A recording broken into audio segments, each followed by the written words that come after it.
भूपतिराजू रविशंकर राजू, जन्म 26 जनवरी 1968, जिन्हें पेशेवर रूप से रवि तेजा के नाम से जाना जाता है, एक भारतीय अभिनेता और फिल्म निर्माता हैं जो मुख्य रूप से तेलुगु सिनेमा में काम करते हैं।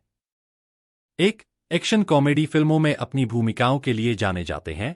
वे मास महाराजा उपनाम से लोकप्रिय हैं। 3-4 सबसे अधिक भुगतान पाने वाले तेलुगु फिल्म अभिनेताओं में से एक, तेजा ने 3 राज्य नंदी पुरस्कार और 1 फिल्म फेयर पुरस्कार दक्षिण जीता है। 5 उन्हें फोर्ब्स इंडिया द्वारा 2012, 2013 और 2015 में शीर्ष 100 हस्तियों की सूची में शामिल किया गया था। तेजा ने अपने फिल्मी करियर की शुरुआत कार्तव्यम 1990 में एक अज्ञात भूमिका के साथ की और फिर अल्लारी प्रियुडु 1993, निन्ने पेलाडाटा 1996 जैसी फिल्मों में इसी तरह की छोटी भूमिकाएं निभाईं। इसके बाद उन्होंने सिंधुरम 1997, मानसिची चुदु 1998, प्रेमाकु वेल्यारा 1999, समुद्रम 1999, अन्नया 2000 में सहायक भूमिकाएं निभाईं और कई फिल्मों के लिए सहायक निर्देशक के रूप में भी काम किया। तेजा की पहली मुख्य भूमिका नीकोसम 1999 में आई, जिसने बॉक्स ऑफिस पर औसत कमाई की, लेकिन इसके लिए उन्हें नंदी स्पेशल जूरी पुरस्कार मिला। 7 उन्होंने इत्लु श्रावणी सुब्रमण्यम 2001, अवुनु वल्लिद्दरू इस्ता पद्दारू के साथ खुद को एक प्रमुख अभिनेता के रूप में स्थापित किया। 2002 और इडियट 2002।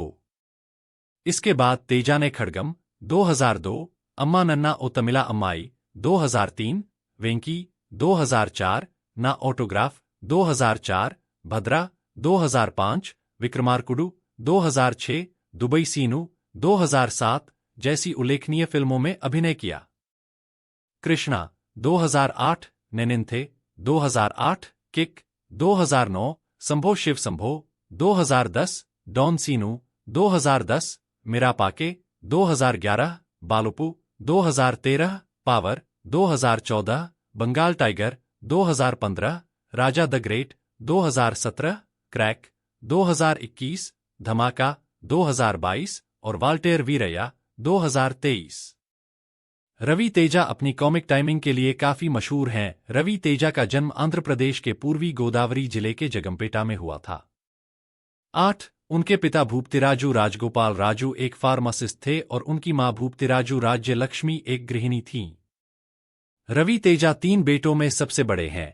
अन्य 2 बेटे भरत और रघु हैं, जो अभिनेता भी हैं।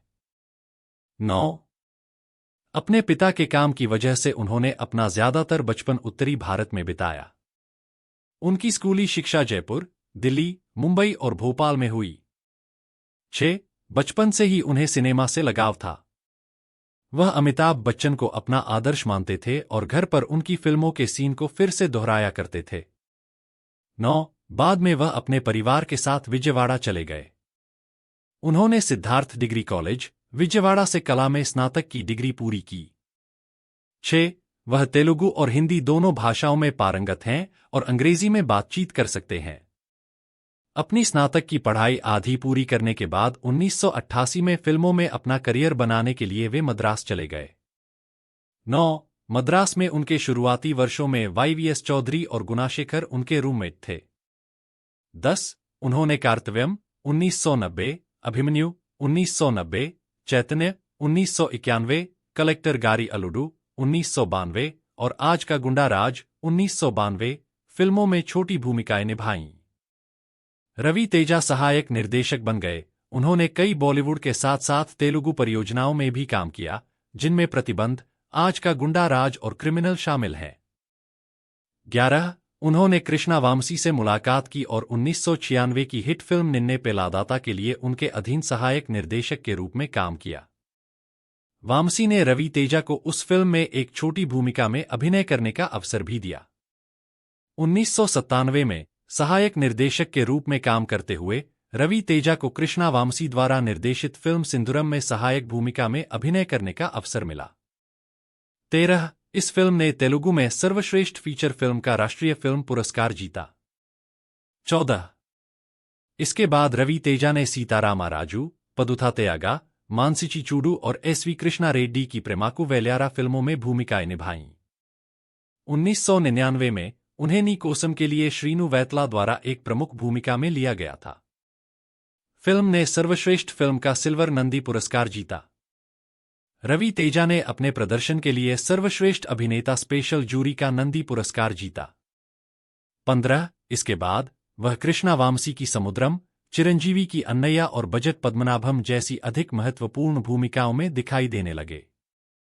वह क्षेमगा वेली लभामगा रैंडी, तिरुमाला तिरुपति वेंकटेश, सकुटुंबा सप्रिवारा समेटम और अमाई कोसम जैसी मल्टीस्टारर फिल्मों में भी मुख्य भूमिकाओं में दिखाई दिए। 2001 में पुरी जगन्नाथ के साथ रवि तेजा का जुड़ाव तब शुरू हुआ जब उन्होंने रवि तेजा को इट्लू श्रावणी सुब्रमण्यम में मुख्य भूमिका के लिए लिया।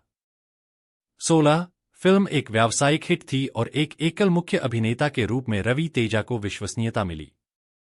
2002 में उनकी अगली फिल्म अवुनु वल्लीडारू इस्तापड्डारू वामसी द्वारा निर्देशित और कल्याणी की सहकलाकार के रूप में रिलीज हुई। फिल्म बॉक्स ऑफिस पर सफल रही और रवि तेजा की प्रशंसा हुई। 17 इस वर्ष रवि तेजा ने पुरी जगन्नाथ द्वारा निर्देशित और रक्षिता की सहकलाकार के रूप में इडियट में भी काम किया।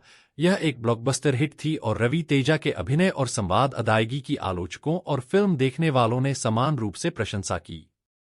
18 इस वर्ष कृष्णा वामसी की खड्गम भी रिलीज हुई। फिल्म बॉक्स ऑफिस पर बहुत बड़ी सफल रही और राष्ट्रीय एकता पर एक फिल्म के लिए सरोजिनी देवी पुरस्कार जीता। एक युवा महत्वाकांक्षी अभिनेता के रूप में रवि तेजा के चित्रण ने उन्हें दूसरी बार नंदी स्पेशल जूरी पुरस्कार दिलाया। 2003 में रवि तेजा ने अम्मा नन्ना ओ तमिला अम्मई के लिए निर्देशक पुरी जगन्नाथ के साथ फिर से काम किया। असिन की सहभिनीत यह फिल्म एक ब्लॉकबस्टर हिट बन गई और आइडल ब्रेन के जीवी ने उनकी प्रशंसा की। रवि तेजा ने अच्छा प्रदर्शन किया। उनकी ताकत उनकी संवाद अदायगी और लापरवाह बॉडी लैंग्वेज में है। 21 इस वर्ष रवि तेजा ने डोंगोडू उसी वर्ष रवि तेजा को अब्बाई चला मंचोडू, अन्वेषाना और ओका राजू ओका रानी जैसी फिल्मों में भी देखा गया, जो बॉक्स ऑफिस पर अच्छा प्रदर्शन करने में असफल रही। 2004 में रवि तेजा ने वैतला द्वारा निर्देशित वेंकी में अभिनय किया। आइडल ब्रेन ने लिखा, उनकी कॉमेडी पहले भाग में बहुत अच्छी है। सिद्धांति के साथ उनकी हरकतों और जिस तरह से वह आईने के सामने खुद को कोसते हैं वह बहुत ही मजेदार है। 25 वे सिनेमैटोग्राफर से निर्देशक बने एस गोपाल रेड्डी द्वारा निर्देशित ना ऑटोग्राफ में दिखाई दिए। नॉरनिंग.com के एक आलोचक ने लिखा, रवि तेजा एक हताश प्रेमी के रूप में शानदार प्रदर्शन करते हैं। 26 चंटी का निर्देशन शोभन ने किया था। 2005 में रवि तेजा के काम में भद्रा, बोयाप्ती श्रीनु द्वारा निर्देशित और भगीरथ, रसूल एलोर द्वारा निर्देशित शामिल। 2011 में रवि तेजा 4 फिल्मों में नजर आए। उनकी पहली रिलीज हरीश शंकर की मीरा पाके थी। बाद में उन्होंने राम गोपाल वर्मा की डोंगला मुथा में अभिनय किया और कथा पटकथा दर्शकत्वम अप्पालाराजू में खुद के बॉडी डबल के रूप में कैमियो भूमिका निभाई, जिसे वर्मा ने ही निर्देशित किया था। 35 साल की उनकी आखिरी रिलीज वीरा थी।